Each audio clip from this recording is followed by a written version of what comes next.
dhegaystayaal bulshadii Soomaaliyeed ee xoolo raacatada u badnayd sidii ku habboonaan lahayd uma ay soo dhoweyn horumarkii xagga sayniska iyo teknolojiyada ee uu aadanuhu gaaray. waxaan u jeedaa horumarkaas isaga ah iyo mirihii ka dhashay kolkii ay Soomaalidu wax ka aragtay uma ay qushuucine way qoonsatay oo ka shakiday oo haddana sharaysatay. waxay u qaadatay qayb ka mid ah astaamihii la sheegi jiray ee adduunyo gadoonka iyo suurkii oo mar aan dheerayn la afoofi doono.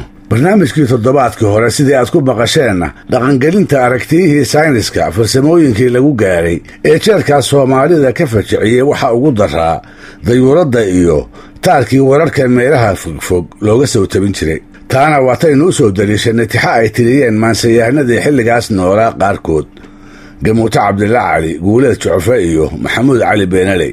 waxay ahaayeen saddex gabyaa oo dhaka maqal mooye aan iyagu aqoon isu lahayn, dalka aan isku meel ka degi jirin, isla markaana iyaga oo aan is ogeyn si wacan u diiwaaniyey sidii la yaabka lahayd ee ay Soomaalidu ula yaabtay yaababkii farsamooyinkii casriga ahaa ee carre edeg ka soo galay. si kastaba ha ahaatee farsamooyinkaasi ma ahayn wixii keli ahaa ee ay Soomaalidii waayadaasi qoonsatay. waxay sidaas oo kale u qoonsatay dhaqamada qaar aysan arki jirin oo bulshada ku soo kordhay, ha ahaadeen dhaqamo qalaad oo shisheeyihii dalka xoogga ku qabsaday uu la yimid, ama ha ahaadeen qaar dadweynaha dhexdiisa inta ka abuurmay ku faafay dabadeedna waayeelkii iyo culimmadii ummaddu ay ka cudubilaysteen. dhaqamadaas bulshada ku soo kordhay sida degdega ahna u saameeyey way badnaayeen, wayna kala duwanaayeen. si wacanna waxaa inoo soo gaarsiiyey qaar ka mid ah maansayahanadii xilligaas oo aan ka ilduufin wixii soo darriyey iyo sidii loo arkayba inay ka maansoodaan.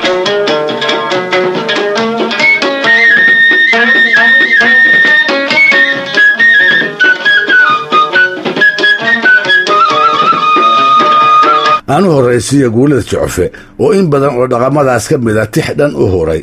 tixdiisii cunsulaali la baxday ee tuduc ka mid ah aan barnaamijkii toddobaadkii hore idinku maqashiiyey, tuducii ku saabsanaa dayuuradda iyo markuu arkay amaba looga sheekeeyey sidii uu ula yaabay.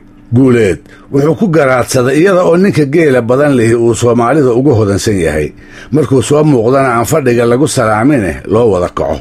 haddana soddonnadii qarnigii 20aad ayuu u soo joogay lacagtii iyo liirihii Talyaaniga iyada oo la wada raadinayo, iyada oo ninkii kadinka geela afoobsan jiray inta sabool isu arkay loona arkay uu barqa ka dhaqaaqay uu magaalada iyo makhaayadaheeda lacag ka doontay.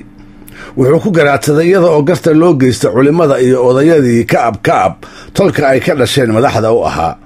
haddana wuxuu u soo joogay rag inta u jilicsanaaday uu gumaysigu shuumay, mushaar u qoray, reer hebel walbana ku qasbay inay iyaga uun ka amar qaataan.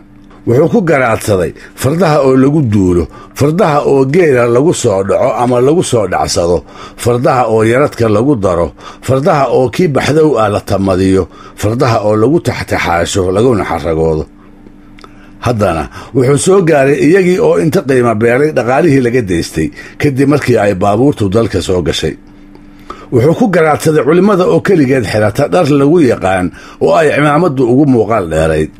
haddana wuxuu u soo joogay wax uu maradaas u maleeyey oo dumarkii iyo dhallinyaradiiba ay wada hagoogteen. wuxuu ku garaadsaday qaraafka iyo gogoldhaafka oo lab iyo dhadigkii lagu maqlo ay bulshadu ku takoorto. haddana wuxuu u soo joogay iyada oo dhaqankaas siloon loo dulqaad leeyahay oo aan cidnaba lagula yaabayn.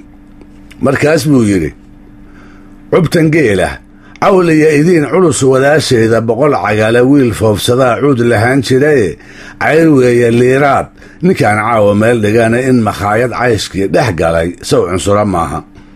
arrin culus amuure iscuskaday tala cidhiiriyootay curad iyo haddii caaqil iyo culimmo loo yeero xaajada carrada saabatay ee soo cagdhigi weyday rag cuquulahaa fiirin jiray camal wareerkaase baagada ninkii cuna u gee sow cunsura maaha.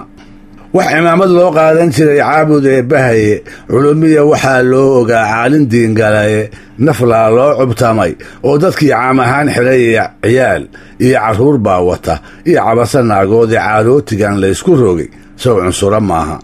caynaan fardood baa adduun caraf u roonaaye baabuur sidii loo camiray caynna geli waaye ceesaan riyaad iyo baroor caar leh baa simane inaan haatan lagu ciilbaxayn sow cunsura maaha. naagaha cureejida qabee cagaha jiidaya cashiya leyl waxay goobayaan nimay ka cayshaane inaan sinada ceeb laga dhigayn soo cunsura maaha.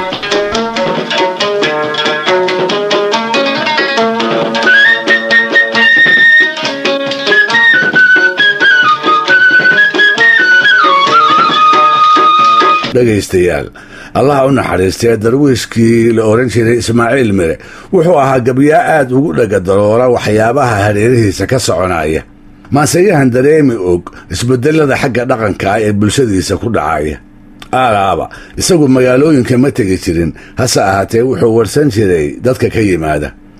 haddaba 1940nadii qarnigii 20aad ayuu la yaabay dhaqamo dhowra oo markuu isagu dhallinyarada ahaa aan dhulka ka jiri jirin, kuwaasoo tixda soo socota uu qaarkood ku sheegi doono.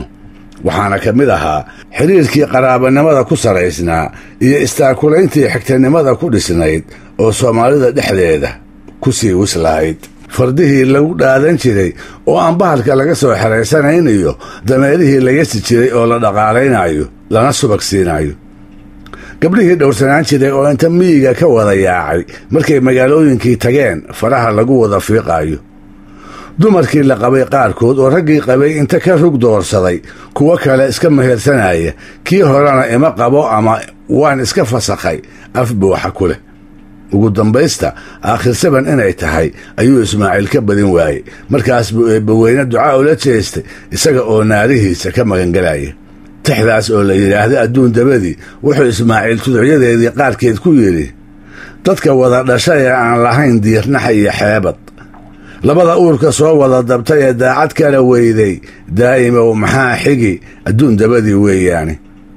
daarahan karaysan ee gabdhaha lagu dambowsiiyo oo biilka laga doonayaa waa darxumo weyne, daa'imow maxaa xigi adduun dabadii weeyaane. darmaanaha waraabaha digle iyo loo dayacay haadda dameeraha la bari siinayo iyo diibtan xamar qaayib, daa'imow maxaa xigi adduun dabadii weeyaane. naagahan dafiray kii qabay ee diiday gurigooda oo wada dareeraya nin kale doontay lacagtiisa, daa'imow maxaa xigi adduun dabadii weeyaane.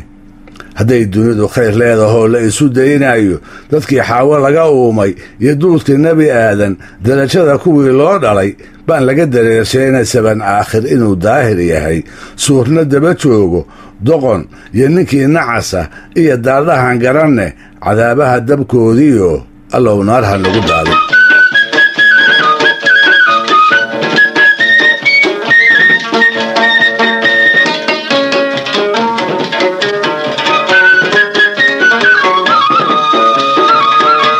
isbedeladii kolba ku dhacayay dhaqamadii soomaalida lagu yiqiin raggii sida weyn ugu fiirsan jiray waxaa ka mid ahaa gabyaagii la oran jiray Cismaan Keenadiid ee reer Hobyoodka ahaa. diiwaanka dhowaanta la daabacay ee maansadiisii lagu ururiyey ayaa waxaan ku arkay tix uu lacagta ku haaraamayo isaga oo iyada dhabarka u saaraya wax alla wixii dhaqan xumi ah oo ummadda u dambeeyey. sida tixda laga garan karo wuxuu Cismaan qabay markii ay reer miyiga wada ahayd ee xoolaheeda nool ay hanti oo idil u tiqiin inay Soomaalidu ahayd ummad dhaqan wanaagsan oo raggooduna qoor iyo xero lahaa, anshaxa dumarkooduna uu lama saroogaan ahaa. waxay la ahayd lacagta iyo wixii u keenay inay sabab u ahaayeen iimaan la'aanta, bakhaylnimada, qaaliyada laaluushka guranaya, dulaalada suuqyada taagan ee qaylada badan, isna cidda sokeeyaha, gumaysi u basaasidda, naxariisli'ida dukaanlayda, dhilaysiga, tuugada iyo dhammaan dhaqamadii foosha xumaa ee uu maantaa bulshada ku dhaliilayay. waxay ahayd bartamihii qarnigii tegey ama ka hor markii uu tixdaa tiriyey ee uu ku lahaa: nin waliba wixii lagu dhalay yuu dhab u yaqaanaaye dhaqaalkeedu Soomaali waa dheefta duunyada ee rubadaha dhalaaliyo waxaa dhumiyey moodkii. intay dhaqan hayeen xoolahay sida tan dhaameene, dhibaatada iyo baahidana waa u dhabaraadkaayeene, xurmada laysku dhowraana waa u wada dhacsoonayde. markay lacag dhabiisheed gashay bay kala dhaqaaqeene, haddii ayan ku dheelayn iyadu lama dhibtoodeene, kaan dhigani maantaa inuu dhiman ma moodeen. dhabcaal iyo bakhayl aadnigii kuma dhammaadeene, jaajuuska dheelmani xumaan uma dhuhleeyeene, qaaliyaashu kuma dhiiradeen dhagar ay eexdaane.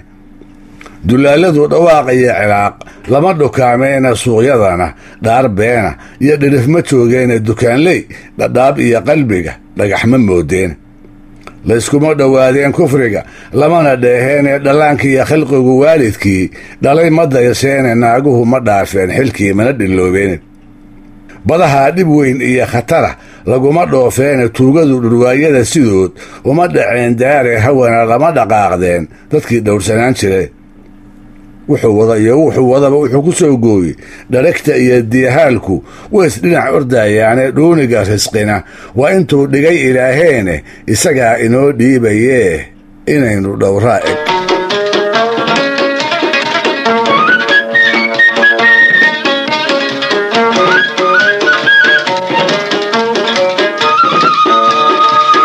dhegaystayaal barnaamijka dhaqanka iyo hidduhu maanta waa naga intaa waa inoo toddobaadka soo aadan iyo ku la mid ah hadduu eebba idmo